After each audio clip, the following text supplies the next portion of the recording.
Hello mga loves, I'm back. Papasok naman ako ngayon. Ito naman ang ginagamit ko sa my facial routine pag papasok ako. So meron akong retinol na inilalagay dito sa aking mga, nilalagyan ko siya dito sa mga creases, dito sa fine lines.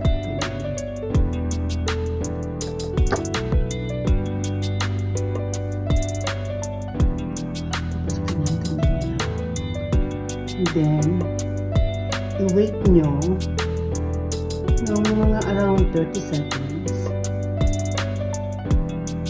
Ako, habang naglo-lotion, inaano ko siya. Hindi ko muna siya lalagyan ng moisturizer. Lagay ko siya sa mga creases na ganyan. Sabi nila, wag daw ilalagay sa around the eye. Hindi ko na siya nilalagyan kasi remember, nag-eye patch naman ako kanina. Dito, naglalagay din ako sa kasi ito ang nakakalimutan natin, ang alagaan natin ng ating neck kasi madalas dito magsag. I-wait natin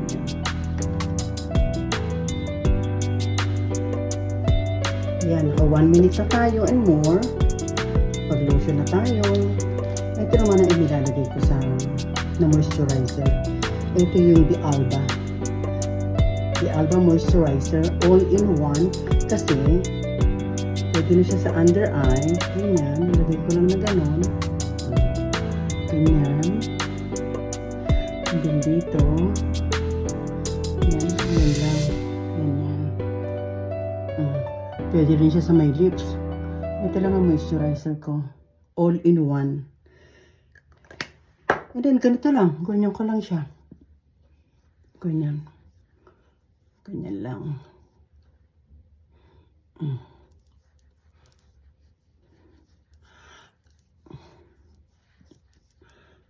Ayan, ganyan lang siya. Diba, ang dali lang. All in one. From The Alba.